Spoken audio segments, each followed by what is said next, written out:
বড় হয়ে গেছে।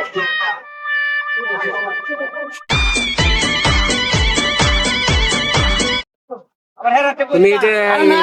তুমি কি গেলা কারণ কি তা তো এলাকায় বড় ভাই এসে যে শর্মে গেছি তোমার বড় ভাই দেখে তোমার সামর্থ্য যখন তোলা এটা দেখে তো তুমি লইবা সমস্যা দেখি আচ্ছা তুমি যে গেলা গা তুমি আজকে 2 দিন না খায় দেওয়া তোমার বড় ভাই নিতালা কি এই গুছিন ভাই নিজে চিন্তা নিজে করা লাগবো দেন একটা আমারে